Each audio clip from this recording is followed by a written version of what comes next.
Oke, lanjut ya. Nah, kita yang sudah beroleh pengurapan itu, sudah dilahirkan kembali, itu dinasihatkan untuk apa nih? Tinggallah di dalam Kristus. Tetap tinggal di dalam dia. Apa artinya? Tinggallah di dalam Kristus, tetap tinggal di dalam dia, bukan secara mistis, tapi tekun dalam pengajaran firman yang sehat dan sistematis ya, seperti yang kita lakukan pagi hari ini. Silahkan di rumah baca lebih lengkap surat 1 Yohanes pasal yang kedua ini, memisahkan antara guru-guru palsu, gembala-gembala palsu upahan, banyak antikristus dikatakan, dan orang-orang yang berhasil mereka tipu ya, mereka kelabui dengan orang-orang yang sudah beroleh pengurapan dari Yang Kudus. Pengurapan itu akan tetap tinggal sampai kita memperoleh hidup yang kekal. Tapi kita akan melakukan perbuatan tetap di dalam Kristus ya, sambil menunggu hari bahagia itu terjadi. Oke, lanjut slide berikutnya. Nah, ini secara cepat saja dari pelajaran-pelajaran minggu lalu ya, sebelum masuk ke mistisisme. Jadi otoritas tertinggi dan terakhir dalam kehidupan orang Kristen yang benar adalah firman dalam Alkitab ya. Pewahyuan sudah selesai, kanon sudah ditutup. Jadi pewahyuan dari Allah sudah selesai ya, sampai proses kanonisasi membentuk ya, menyatukan kitab-kitab seperti yang kita miliki dalam Alkitab sudah selesai ya. Tidak ada pewahyuan baru ya, tidak ada bongkar-bongkar lagi ya. Dasar sudah diletakkan, kita sudah belajar. Lalu wasiat sudah disahkan ya. Kita pelajaran minggu lalu. Lanjut. Alkitab sendiri sudah menyatakan otoritasnya dalam 2 Timotius 3 ayat 16-17 dan 2 Petrus 1 ayat 20-21 ya. Kita sudah baca ayat ini. Lalu bersama dengan Kisah Rasul 20 ayat 27 mengamanatkan pengajaran yang sehat dan sistematis ya. Ini 2 Timotius 3 ayat 16, segala tulisan yang diilhamkan Allah berguna untuk mengajar, menyatakan kesalahan, memperbaiki kelakuan, mendidik dalam kebenaran. Lalu 2 Petrus 1 ayat 20-21 yang terutama harus kamu ingat adalah jangan menafsirkan isi Alkitab ini menurut kehendak sendiri ya. Karena bukan atas kehendak manusia Nabi Rasul menyatakan pesan Allah gitu ya. Kisah Rasul 20 ayat 27, pernyataan Paulus, aku tidak lalai memberitakan seluruh maksud Allah. Jadi pengajaran firman itu harus mencakup keseluruhan doktrin yang ada dalam Alkitab sampai jemaat mengerti ya. Apa artinya saya tuliskan ini? Konteks adalah ditulis kepada mereka bagi kita. Jadi pesan rohani dalam Alkitab itu bagi kita ya, mencakup segala zaman ya, sepanjang zamannya gereja sampai kedatangan Yesus yang kedua. Tetapi ingat bahwa teks dalam Alkitab itu ditulis kepada mereka pada zamannya. Jadi kita harus berani mundur ke zaman mereka ketika mereka menerima pesan itu dari Allah, lalu menafsirkan dengan benar sesuai konteks zamannya, lihat latar belakang budaya, latar belakang bahasa, politik dan sebagainya. Lalu dapati pesan firmannya, barulah pesan firmannya buat kita di masa sekarang. Selalu begitu ya, kontekstual. Mempelajari isi Alkitab itu kontekstual ya. Kita sudah belajar ini dalam pelajaran pengantar kepada hermeneutik yang sehat ya. Ulang lagi, buka lagi catatannya. Selanjutnya, seluruh maksud Allah artinya keseluruhan maksud dan rencana Allah dalam keselamatan manusia dalam kelengkapan kebenarannya.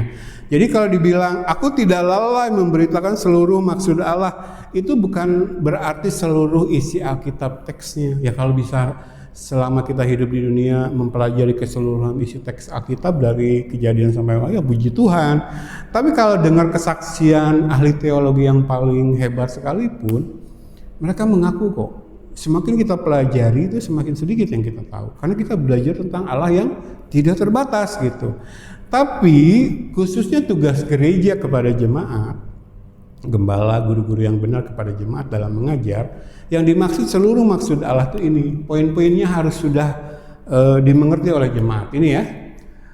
Kebenaran ilahi tentang penciptaan, pemilihan, penebusan, pembenaran, adopsi, pertobatan dan kelahiran kembali, pengudusan, praktik hidup kudus, dan pemuliaan. Jadi poin-poin doktrin-doktrin ini harus jemaat mengerti sampai jemaat itu bisa menjelaskan kepada orang lain. Kan kalau orang tua nanti harus ngajarin anak-anaknya, suami harus ngajarin istrinya di rumah. Atau jemaat secara keseluruhan punya tanggung jawab memberitakan firman. Bagaimana bisa memberitakan kalau nggak ngerti? Jadi poin-poin ini mengerti ayat-ayat utamanya dalam Alkitab mana, ya, lalu bisa menjelaskannya dengan benar kepada orang lain. Itu ya. Nah, saya renungkan di gereja kita itu cuma satu yang saya belum ajarkan, yaitu tentang adopsi ya. Kalau tentang pertobatan dan kelahiran kembali sudah sering kita pelajari, tapi khususnya dalam materi kelahiran kembali belum tamat ya, sedikit lagi nanti kita lanjutkan. Tapi keseluruhan doktrin yang lain tuh saya sudah pernah ajarkan ya.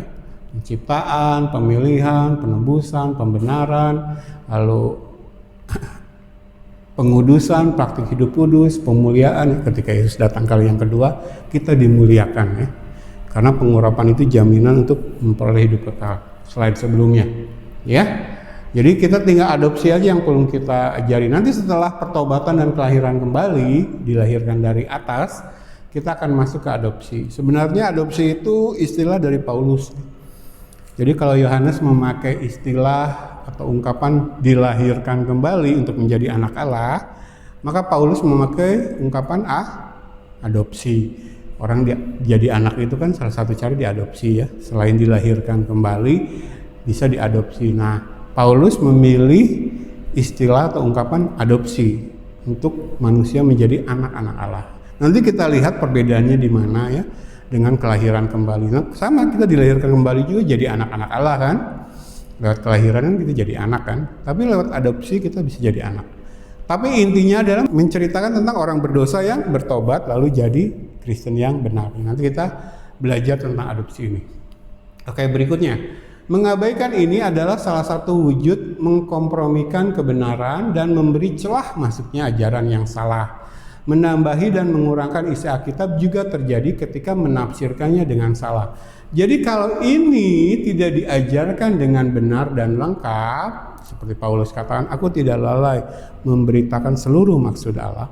Kalau kita tidak mengajarkan ini, atau mengajarkan tapi tidak lengkap, atau mengajarkan tapi salah, itu membuka pintu bagi masuknya ajaran yang salah. Ya, contoh tadi ya tentang urapan. Kalau tidak diajarkan pengertian urapan yang benar menurut Alkitab, muncullah ajaran tentang urapan gaya Pantekosta karismatik, yang mistik gitu, gak Alkitabiah.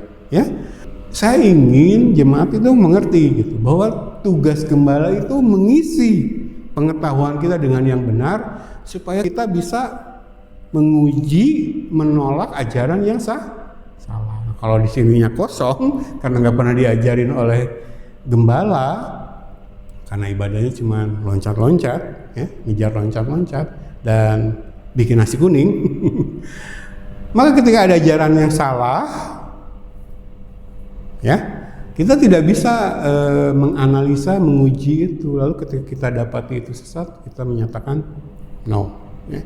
Sama ketika ajaran Joseph Prince lagi heboh-hebohnya, saya ingat di Jawa Barat pendeta-pendeta, gembala-gembala GPDI dikumpulkan ke Cianjur. Saya nggak datang ke sana karena saya lihat yang mengajarnya juga di Cianjur orangnya gitu-gitu aja, yang mistik juga gitu. Jadi orang-orang ini dikumpulkan ke Cianjur sekedar untuk dikatakan kepada mereka bahwa hyper grace-nya Joseph Prince itu sesat. Udah. Lalu hamba-hamba Tuhan ini pulang lagi. Nah, begitu pulang ketemu dengan saya coba tanya ke beberapa orang, "Om, jadi hyper grace itu salahnya di mana?" Tidak ada satupun yang bisa menjelaskan. Bahkan kebanyakan dari mereka tambah bingung katanya. Pergi ke Cianjur mendapat penjelasan tambah bingung. Saya katakan seperti ini Cianjur memanggil hamba-hamba Tuhan menerangkan bahwa hyper grace itu salah, sesat, sementara gereja-gereja GPD itu mengajarkan hyper grace, mempraktekkan hyper grace. Kan kita sudah belajar kan? Pada intinya kan hyper grace itu anomian, antinomian. Berat ke grace-nya, anugerahnya, lalu hukum-hukum Allah diabaikan gitu. Intinya kan itu hyper grace itu. Jadi kalau mau saya tulis hyper grace pada intinya ya,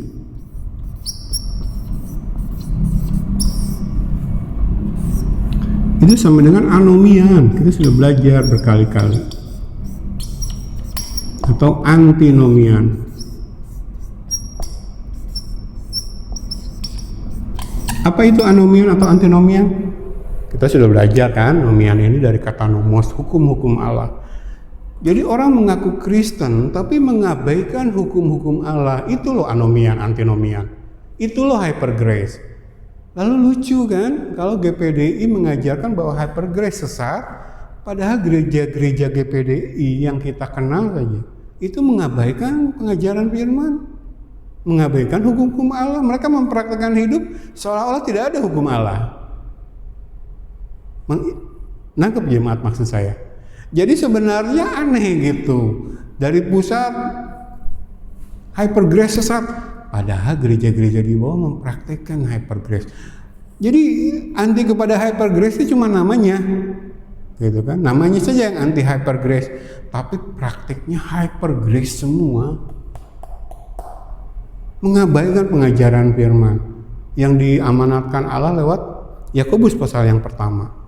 Tugas gereja adalah meneliti hukum-hukum yang sempurna, hukum-hukum yang memerdekakan manusia dari tipuan iblis. Tidak ada pengajaran, tidak ada meneliti gereja-gereja GPDI. Tapi dikumpulkan di Cianjur untuk mengatakan bahwa hyper grace sesat. Namanya aja sesat, praktiknya enggak. Sama seperti teologi kemakmuran. Saya tahu banyak pendeta GPDI, contoh ya GPDI contoh karena kita berada di situ. Banyak pendeta GPDI bilang bahwa teologi kemakmuran itu salah, sesat. Tapi pada prakteknya, apa yang mereka praktekkan sehari-hari, bahkan apa yang mereka ajarkan dari mimbar, justru teologi kemakmuran yang lebih menekankan kepada hal jasmani. Ketika berbicara berkat, ketika berbicara kutuk, itu yang ditekankan yang jasmani. Sekali lagi, berkat yang luar biasa itu yang rohani, keselamatan, surga, hidup kekal. Dan kutuk yang paling mengerikan itu adalah kutuk rohani, ya. Ketika Allah membiarkan mata kita tertutup dusta, ya. Oke, lanjut ya. Lanjut ke poin berikutnya. Jadi mengabaikan pengajaran firman yang sehat dan sistematis itu sama dengan tidak menghormati firman. Orang menolak pengajaran firman yang sehat dan sistematis. Tapi bagi jemaat supaya bisa mengerti doktrin-doktrin ini, harus ada pengajaran yang sehat dan sistematis. Kalau loncat-loncat terus tiap minggu, temanya ganti-ganti, nggak akan pernah mengerti jemaat. Kita bisa berkata seperti ini berdasarkan pengalaman kita sendiri ya, dan murid-murid kita. Oke, lanjut. Beri kesempatan siklus berjalan dengan benar ya. Siklus terhadap firman dalam hidup orang Kristen yang benar kita sudah belajar. Membaca, menafsirkan, merenungkan, mengajarkan. Jadi siklus ini berjalan gitu. Kita membaca, kita menafsirkan dengan benar, dengan sehat. Lalu kita merenungkan. Ada waktunya meditasi. Meditasi gayanya Kristen ya, yang Alkitabiah. Firman yang sudah kita pelajari, yang sudah mengisi pikiran kita tuh diendapkan ke dalam hati ketika kita menundukkan will kehendak kita kepada kehendak Allah. Amin Tuhan, amin Tuhan, amin Tuhan. Selama ini saya salah, ini yang benar. Itu ya, meditasi itu hasilnya itu. Baru setelah itu mengajarkan suami kepada istri, orang tua kepada anak-anak, kita kepada sesama anggota keluarga, kepada orang lain, jemaat kepada jemaat, ya. Ajarkan ini. Ini berjalan ya. Kalau kita mengenal istilah saat teduh, itu tujuannya. Luangkan waktu setiap hari untuk berelasi dengan Allah lewat kebenaran firman gitu kan. Jangan belajar firman tuh kalau ada waktu aja, kalau ada luang aja gitu kan. Dalam 24 jam waktu yang kita miliki sehari, coba alokasikan untuk Tuhan ya. Saat teduh ya. Membaca, menafsirkan, merenungkan untuk kemudian ketika Tuhan kasih kesempatan mengajarkan itu kita lakukan. Jadi inilah praktek berrelasi dengan Allah lewat kebenaran firman. Jadi jangan cari instan dan jalan pintas ya, nggak bisa. materi Alkitab ini bisa saya kuasai dalam 1 minggu. Misalkan tentang penciptaan, pemilihan, penebusan tidak bisa. Saya selalu katakan ketika kita berbicara pengajaran firman yang sehat dan sistematis, itu relasi dengan Allah secara pribadi, dan itu berlangsung seumur hidup sampai kita ketemu Yesus. Walaupun di sini misalkan ada pengajaran materi tentang penciptaan, selesai, saya coba menguraikan dengan lengkap, detail, tapi itu akan dilengkapi ketika terus kita ada dalam pengajaran firman. Jadi dari materi yang lain kita dilengkapi tentang penciptaan. Oh, penciptaan itu maksudnya begini ya, gitu. Jadi dengan materi lain itu ada keterkaitan, tidak bisa terpisahkan. Satu Alkitab itu satu helaan hembusan nafas Allah ya, diilhamkan Allah. Nggak bisa doktrin-doktrin ini lepas satu dengan yang lain. Tidak ada cara instan, ya, tidak ada jalan pintas untuk belajar firman. Kalau kita cari jalan pintas, cara instan, itu yang akan kita dapatkan cuman knowing about God, tahu tentang Allah, bukan tahu Allah, ya, bukan mengenal Allah, berrelasi secara pribadi dengan Dia. Jadi sehat sistematis seumur hidup ya. Oke, lanjut. Kesimpulan, Kristen yang benar adalah menyembah Allah yang benar dengan cara yang benar. Cara yang benar itu cara Allah. Cara Allah itu sudah dinyatakan oleh Allah sendiri di dalam Alkitab, dalam semua aspeknya. Waktu saya nongkrong di warung, ngobrol, salah satunya mencoba memberitakan firman. Ini tetangga-tetangga kita, termasuk yang punya warung tuh sudah mengamati gitu. Kalau saya tuh beda sama pendeta-pendeta lain. Nah, tolong ribut itu pendeta lain. Oh, bikin ini, bikin itu, dekorasi ini, acara itu. Saya mah enggak. Dari dulu saya sudah bilang gitu, enggak. Kok Daniel gini, enggak. Enggak gitu. Akhirnya orang-orang ini mengambil kesimpulan bahwa saya itu pendeta yang lain dari yang lain. Ya. Saya bilang, saya masuk ya memberitakan firman. Kristen yang benar itu menyembah Kristus Yesus, tapi dengan caranya Kristus, bukan caranya manusia ngarang-ngarang. Gitu ya. Kristen yang benar adalah menyembah Allah yang benar dengan cara yang benar yang dituliskan dalam Alkitab. Jadi saya bilang bukan menyembah Yesus kalau caranya cara manusia. Itu kan menyenangkan jemaat. Kita sudah bahas tadi ya. Jadi kalau mau menyenangkan Yesus, mau menyembah Allah yang benar, pakai caranya Allah. Allah sudah mewahyukannya dalam Alkitab. Kamu tidak bisa menjangkau aku dengan cara manusia. Makanya keselamatan Kristen itu kan itu. Harus Yesus jadi manusia mati di salib. Allah yang menangkap kita, Allah yang memilih kita, Allah yang melahirkan kita kembali. Gak bisa dengan pilihan manusia.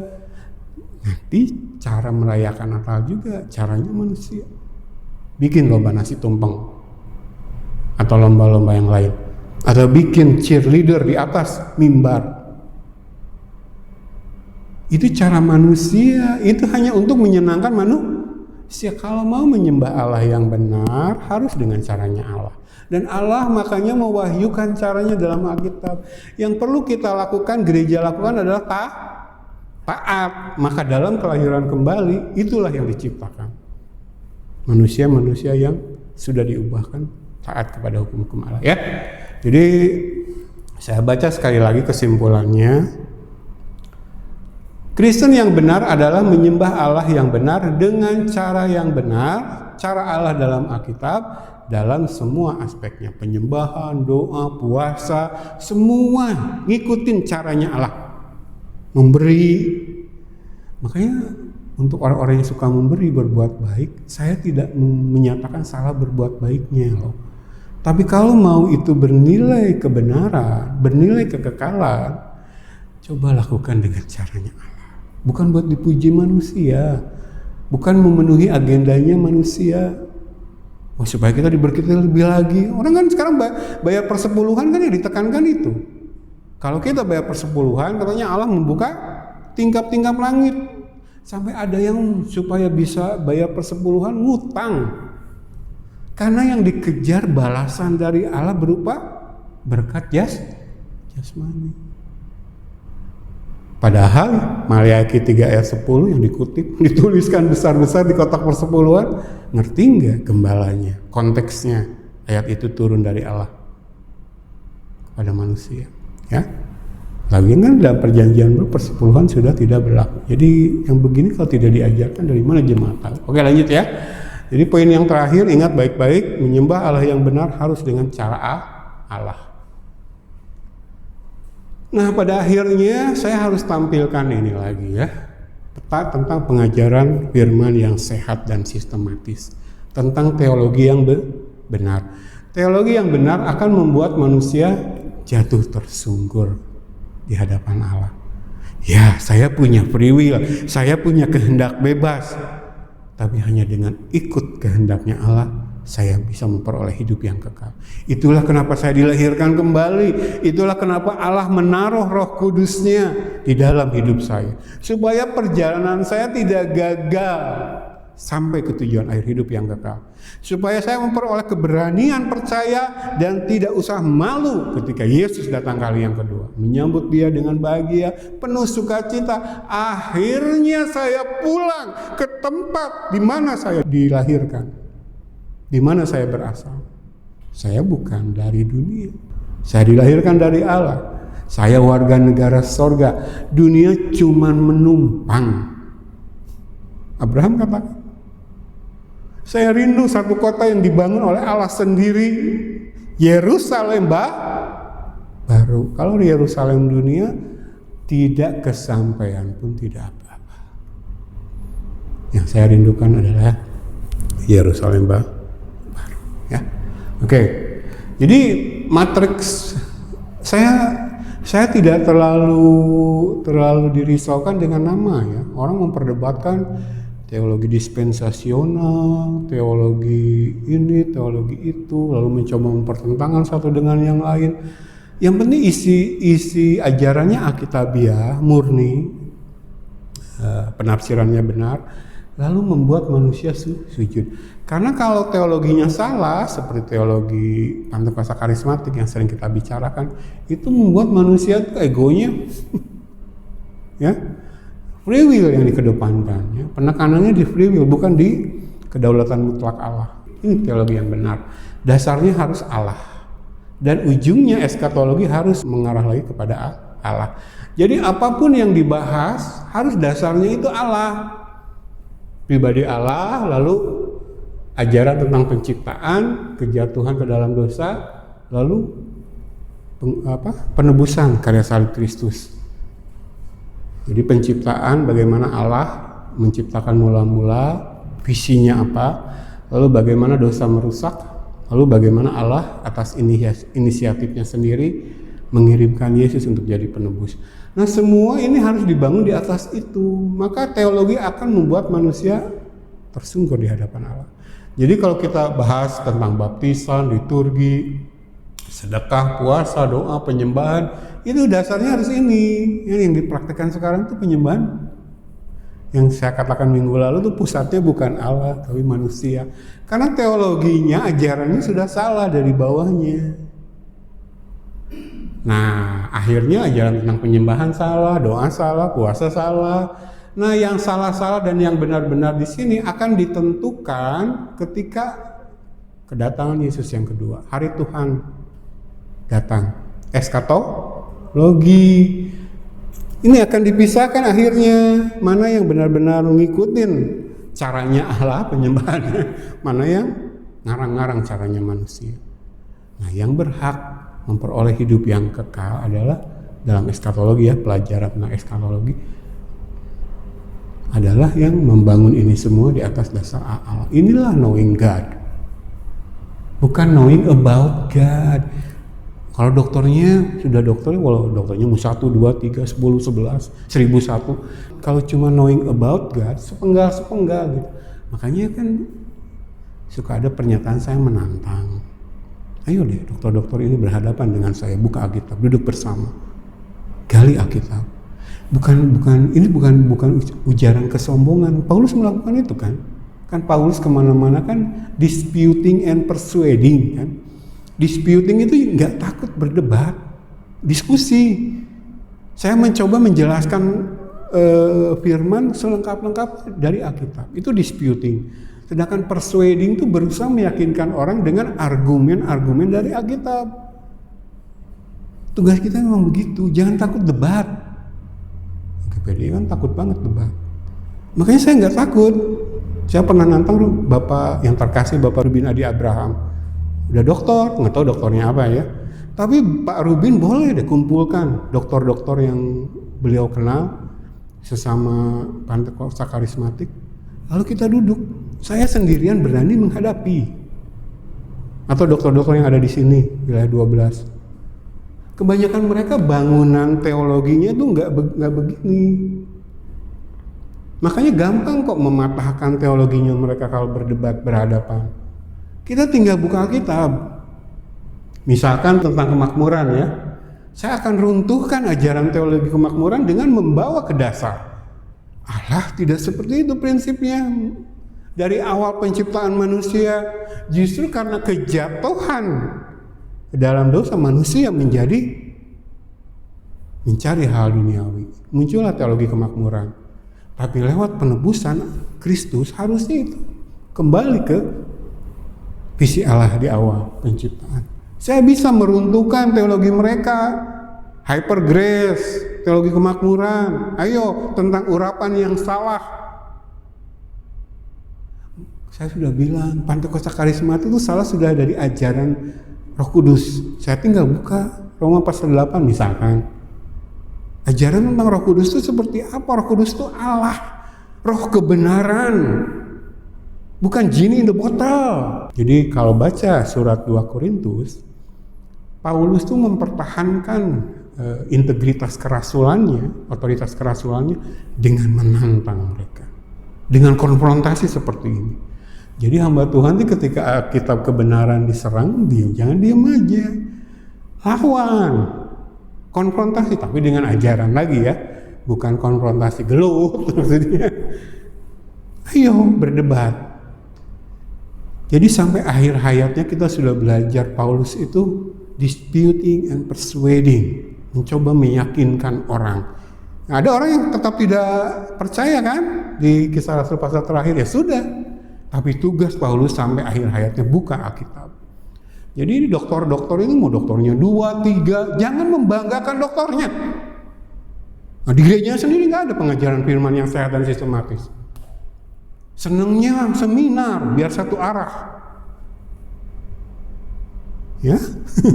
Dan kalau saya pakai nada marah seperti ini, kalau menyangkut kebenaran firman, itu loh. Paulus juga begitu, Yesus aja begitu. Bukan kebencian. Jadi berurusan dengan firman itu mau sekarang bertobat, masa anugerah, atau nanti ketemu Yesus, datang sebagai firman tapi menghakimi. Ya. Jangan main-main.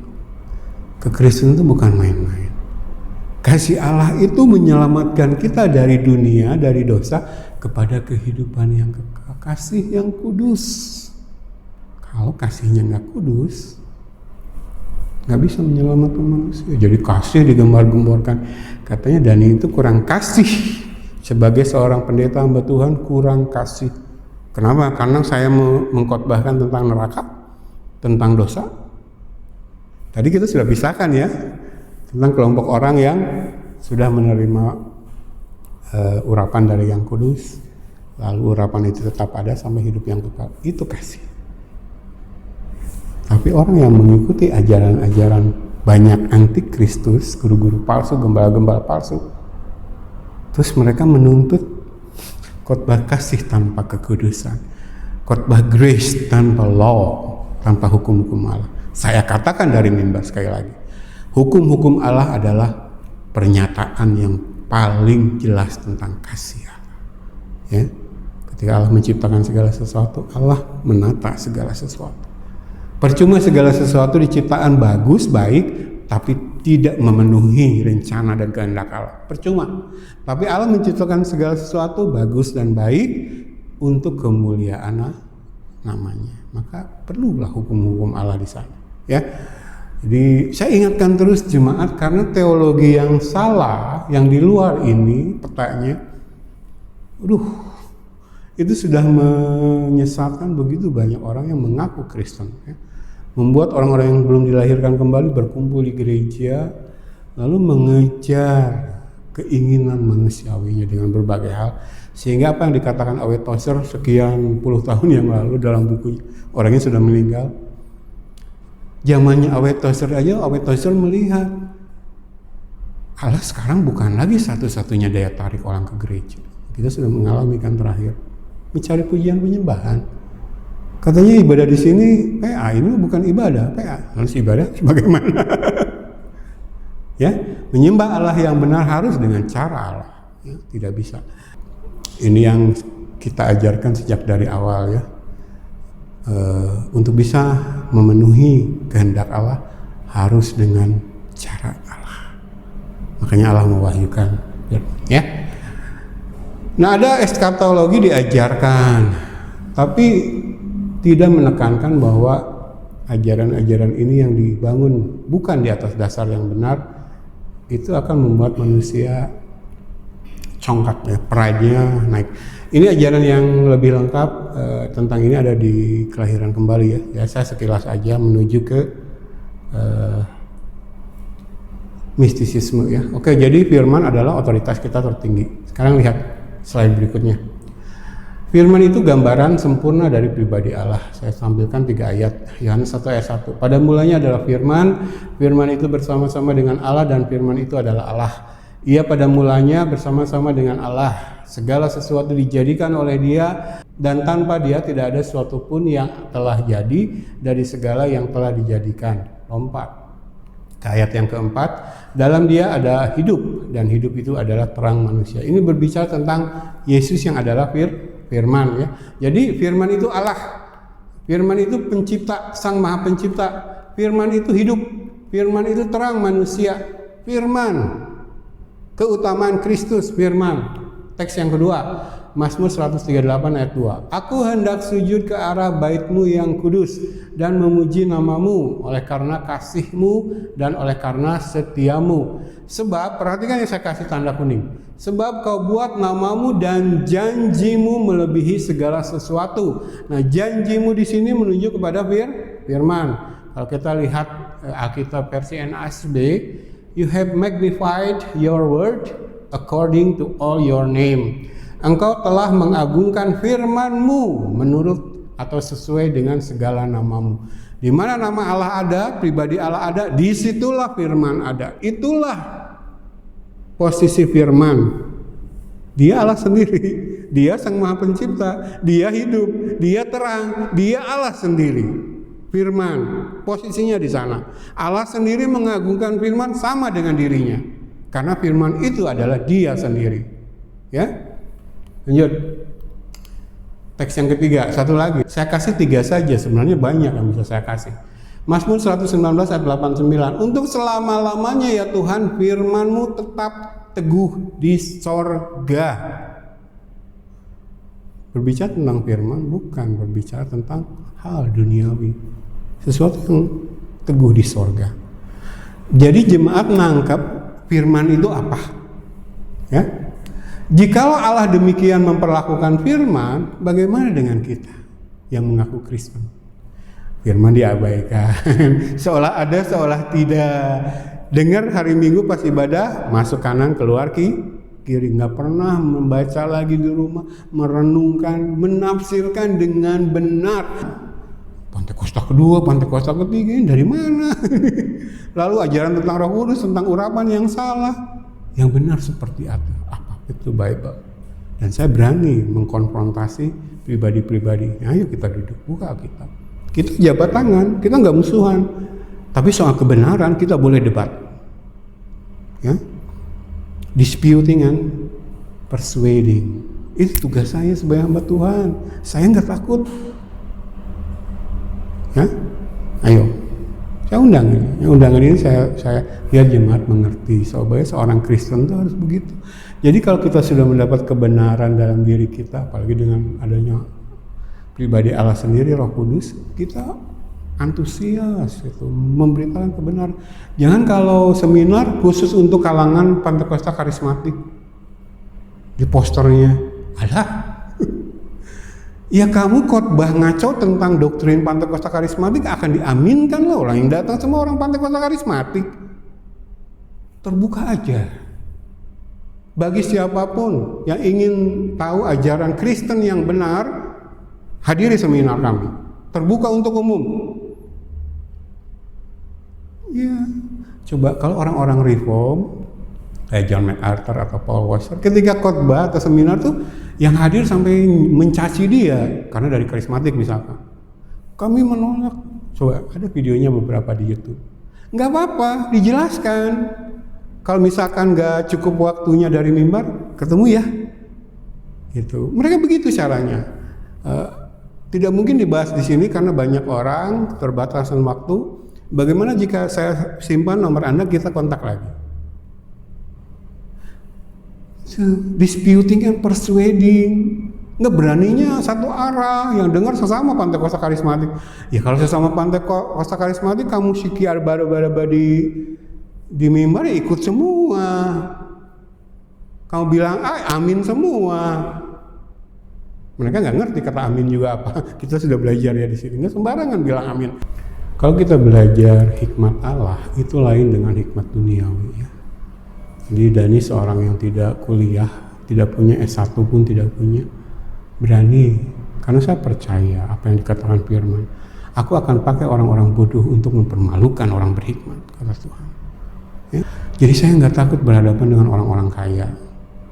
Saya tidak takut berhadapan dengan gembala-gembala yang merasa dirinya sudah sukses, dengan gerejanya besar, jemaatnya banyak, dan rekeningnya besar.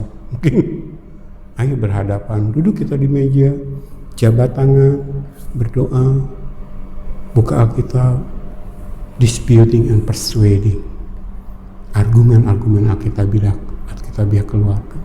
Berani? Jadi saya ingin jemaat yang saya layani seperti itu ya. Jadi yang orang-orang Kristen yang berakar di dalam Tuhan tuh nggak Kristen KTP gitu ya. Nah nanti yang Kristen KTP ini untuk menutupi ketiadaan otoritas ilahi, otoritas Allah dari firman ya, saya sudah ajarkan. Maka mereka mereka-rekakan satu cara supaya mereka kelihatan karismatik. Ya, dari mana karisma yang bukan dari Tuhan ini, yang bukan dari firman ini? Lalu mereka menciptakanlah satu relasi secara mistis, tapi itu bukan dengan Allahnya Alkitab. Nah, dengan hubungan relasi yang mistis dengan Allahnya mereka, dengan bahasa roh dan lain-lainnya, mereka mengajarkan itu ke jemaatnya, menjaga jemaatnya di situ. Jangan sampai jemaatnya belajar firman secara sehat dan sistematis, karena bisa-bisa kedok mereka terbuka semua. Maka mereka memelihara kejauhan dari pengajaran firman yang sehat dan sistematis itu sebagai cara mereka memelihara jemaat yang Tuhan percayakan tetap jauh dari kebenaran objektif ya. Allah menempatkan firman sejajar dengan dirinya, gereja Tuhan yang palsu menomor sekiankan firman ya. Oke, terakhir dari slide ini ya, menutup pelajaran kita pagi hari ini untuk masuk ke mistisisme minggu depan ya. Jadi saya butuh paling tidak 2 minggu untuk mistisisme ini karena saya tidak mau memberikan materi yang tanggung ya. Oke, baca Mazmur 25 ayat 9. Ia membimbing orang-orang yang rendah hati menurut hukum, dan ia mengajarkan jalannya kepada orang-orang yang rendah hati. Loncat ke ayat 14. Tuhan bergaul karib dengan orang yang takut akan Dia dan perjanjiannya diberitahukannya kepada mereka ya. Jadi yang rendah hati ini ditulis sampai 2 kali, itulah yang akan dibimbing Allah ya. Ya menurut hukum yang akan diajari oleh Allah jalan-jalannya. Itu orang yang rendah hati. Loncat ke ayat 14, takut akan Tuhan adalah permulaan hikmat. Di Amsal ditulis paling tidak 2 kali ya. Jadi takut akan Tuhan adalah permulaan hikmat. Takut akan Tuhan tidak dimiliki oleh orang-orang yang belum dilahirkan kembali. Itu kita dapat di Roma pasal yang ketiga ya. Jadi Roma pasal yang ketiga 18 menuliskan rasa takut akan Allah tidak ada pada orang itu, orang-orang yang belum dilahirkan kembali. Jadi kita mendapatkan rasa takut akan Tuhan ketaatan kepada hukum-hukum Allah, termasuk Roh Kudus ya, hasil dari hati yang baru, roh yang baru yang Tuhan berikan dalam kelahiran kembali, baru kita masuk kepada hikmat Allah. Jadi kalau orangnya belum lahir kembali, dia mau secara akademis kuliah, ngejar sampai profesor, doktor, karburator, pun, ya mungkin dia akan mengetahui tentang Allah, ya. Tapi dia tidak akan tahu Allah. Oke, jadi sampai sini, ini saya ingin menekankan betapa otoritas firman tuh tinggi ya. Ada bersama dengan Allah sendiri. Jadi Allah menempatkan firman-Nya setara dengan Dia, karena firman itu ya pribadi Allah gitu kan. Apa yang Allah pikirkan, rasakan, ucapkan, lakukan, ya itulah firman Allah ya. Tidak diwahyukan semuanya kepada kita karena manusia tidak akan mampu menampungnya. Kita cuma makhluk ciptaan, Dia sama pencipta. Tapi yang menyangkut karya keselamatan ya, itu diwahyukan kepada kita dalam Alkitab. Jadi menyembah Allah yang benar harus dengan cara yang benar, caranya Allah, bukan ngarang-ngarang caranya manusia, walaupun penuh dengan inovasi yang hebat ya. Itu sampah di mata Allah ya, buang ke tempat sampah. Bukan berarti inovasi manusia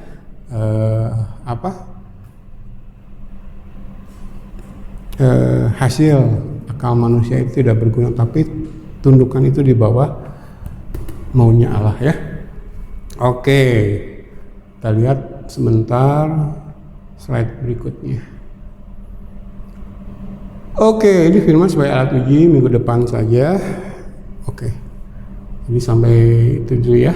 Ini kerendahan hati, lalu rasa takut akan Allah ya, untuk bisa menempatkan firman. Kenapa? Karena firmanlah alat uji kita dalam kebingungan lautan ajaran-ajaran yang sesat. Itu minggu depan akan kita bahas.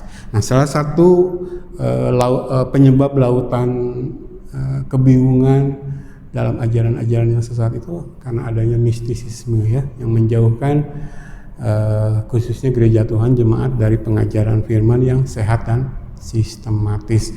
Nah, saya ulang sampaikan kepada jemaat di tempat ini, kita berbahagia karena di tempat ini kita menempatkan firman selayaknya firman ditempatkan, sebagaimana Allah menempatkan firman ya. Jadi walaupun bilangan kita sedikit, tetapi kita termasuk orang-orang yang berbahagia. Kelompok yang kedua tadi ya, yang mendapat pengurapan yang dari Yang Kudus itu ya, bukan kelompok yang pertama yang mengikuti jalannya banyak antikristus. Saya undang jemaat bangkit berdiri, biar yang rohani ini menjadi sumber sukacita dan damai sejahtera kita, walaupun secara jasmani kita menghadapi berbagai banyak cobaan di dunia ini ya. Sabar sampai Tuhan kita datang menjemput kita kali yang kedua, bersama-sama masuk dalam kebahagiaan yang abadi. Puji Tuhan.